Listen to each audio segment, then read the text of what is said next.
چلتا ہے کہ آج کی زندگی ہماری زندگی میں شاید ہر بندے کے لیے ہر دن خاص نہیں ہوتا، لیکن کوئی دن ایسا ہوتا ہے جو آپ کی زندگی میں خاص ہوتا ہے، اور اللہ کا شکر کرنا چاہیے کہ اللہ تعالیٰ نے خوشیوں والے خاص دن ہمیں نصیب فرمائے۔ الحمدللہ میری زندگی کا آج بڑا خاص دن یہ ہے کہ آج 14ویں کتاب کا آغاز ہوا ہے الحمدللہ ثم الحمدللہ۔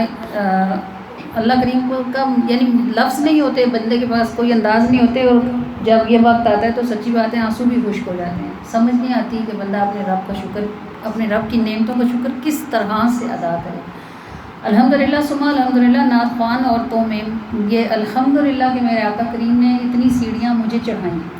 ثم الحمدللہ کسی عورت کو جب نعتوں میں عورتوں کا کام کاؤنٹ ہو رہا تھا تو جو صاحب اس کام کو کاؤنٹ کر رہے تھے انہوں نے مجھے 10ویں کتاب پہ کہا تھا کہ آپ نعت خوان خواتین میں پہلی خاتون ہیں جن کی 10 کتابیں چھپ چکی ہیں۔ ثم الحمدللہ کہ میرے سلطان اس سے آگے کی سیڑھیوں پر بھی سفر کرنے کی سعادت نصیب فرما رہے ہیں الحمدللہ ثم الحمدللہ۔ جب تک ہم زندہ ہیں اللہ ہمیں ان نعمتوں سے، مجھے لکھنے سے، فرا کو پڑھنے سے اور آپ کو سننے سے محروم نہ فرمائے۔ جب تک کان سنتے ہیں، جب تک آنکھیں دیکھتی ہیں، جب تک زبانیں بول سکتی ہیں، اللہ ہمیں اپنے محبوب کی شانیں لکھنے، پڑھنے، کہنے، سننے کی توفیق اور سعادت عطا فرمائے رکھیں الحمدللہ۔ اور مجھے خوشی اس بات کی ہے کہ اس سفر میں تنہا نہیں ہوں الحمدللہ۔ اللہ نے مجھے بہت سارے کان سننے کے لیے، بہت ساری محبت والے دلوں کے ساتھ عطا فرما رکھے۔ لکھنے کو بہت لوگ لکھتے ہوں گے، لیکن کوئی نعت خوان بھی ایسا نہیں ہوگا جس کی ہر نعت پڑھی گئی ہو۔ وہ کتابیں چھپتی ہیں لیکن کتابوں میں سے کچھ چیزیں ہوتی ہیں جو مقبول ہو جاتی ہیں الحمدللہ ثم الحمدللہ۔ یہ ان نعتوں کی یہ شان ہے اللہ کے حکم سے کہ ایک نعت بھی ان 13 کتابوں میں جو 13ویں کتاب نکل گئی ہے، ایک نعت بھی ایسی نہیں ہے جو پڑھی نہ گئی ہو اور جو سنی نہ گئی ہو اور جو پسند نہ کی گئی ہو الحمدللہ ثم الحمدللہ۔ تو یہ بھی ایک ڈسٹنکشن ہے کہ اللہ پاک نے ہر لکھی ہوئی شے کو پڑھے جانے کا موقع عطا فرمایا۔ اور ثم الحمدللہ یہ سیڑھیاں جو میں چڑھ رہی ہوں یہ میں اکیلی نہیں چڑھ رہی، ایک جمع غفیر ہے جو اس پہ میرے ساتھ چڑھ رہا ہے۔ اللہ کریم کا ان گنت کروڑ بار شکر ہے کہ اس نے ہمیں یہ نعمت آپ کے صدقے میں مجھے نصیب کی اور مجھے وہ سبب بنایا تو آپ کو عطا فرمائی۔ تو ہم دونوں پر ہی اس کا شکر واجب ہے۔ جب تک ہم زندہ ہیں اللہ تعالیٰ ہمیں ان نعمتوں کی سلامتی عطا فرمائے، اور جب ہم اٹھ جائیں تو اللہ تعالیٰ ان نعمتوں کا فیض ہمیں اور ہماری نسلوں کو نصیب فرمائے رکھے۔ تو یہ بات یہ ہے کہ جب نئی سیڑھی آتی ہے تو بندے کو پہلی کا خیال ضرور آتا ہے نا، سفر میں جب نیا موڑ آتا ہے، نئی منزل آتی ہے تو بندے کو یہ ضرور یاد آتا ہے کہ اس نے شروع کہاں سے کیا تھا۔ تو میں نے اس کو شروع جائے نماز کے سجدوں سے کیا تھا اور بہت رو کے کیا تھا، بہت سال کے آنسو تھے، بہت سال کی دعائیں تھیں کہ اللہ تعالیٰ کچھ کرنے کی توفیق دیں، ایسے نہیں مرنا، ایسے مٹی میں نہیں جانا، کوئی کام کرنے کی توفیق عطا فرمائیں، کوئی رستہ دکھانے والا بھی نہ ہو، کوئی انگلی پکڑ کے چلانے والا بھی نہ ہو، تو بندہ صرف دیواروں کے ساتھ ٹکرے مارتا ہے، اس کو بالکل سمجھ نہیں آتی کہ اس نے کس رستے کو پکڑنا ہے اور کدھر جانا ہے۔ پھر چلنے والی ایک عورت ہو جسے کوئی چلانا چاہتا بھی نہ ہو، کوئی رستہ دیتا بھی نہ ہو، اور دینے والوں کی بھی مجبوری ہو کہ وہ عورتوں کو نہیں ساتھ لے کے چل سکتے، تو پھر صرف جائے نماز ہوتی ہے اور آنسو ہوتے ہیں اور اللہ تعالیٰ رستے بنا دیتے ہیں الحمدللہ ثم الحمدللہ۔ کہ اس پہ چھوڑ کے چل نکلو تو خود ہی کانٹے چنتا ہے، نا امید کبھی نہ ہونا بے شک اللہ سنتا ہے۔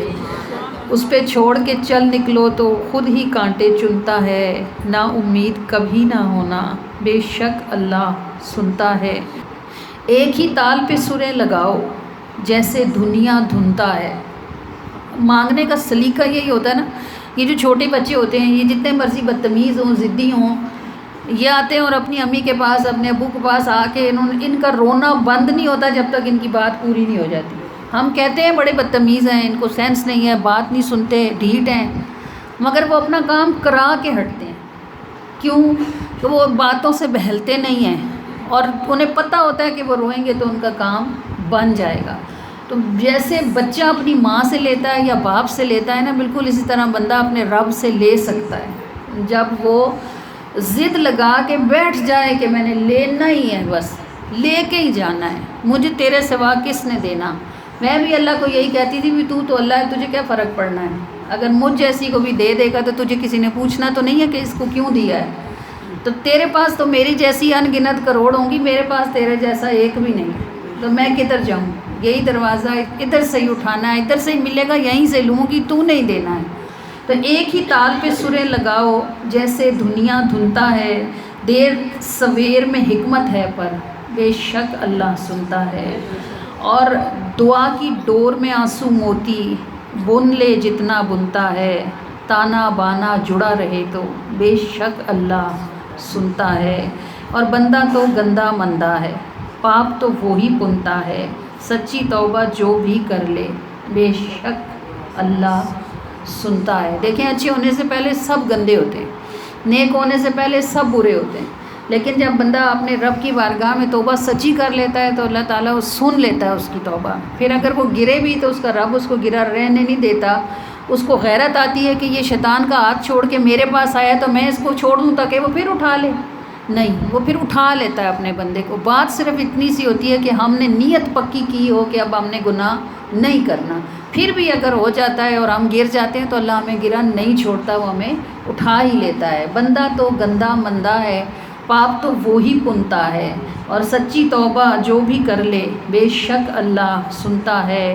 اس پہ چھوڑ کے چل نکلو تو خود ہی کانٹے چنتا ہے، نا امید کبھی نہ ہونا بے شک اللہ سنتا ہے۔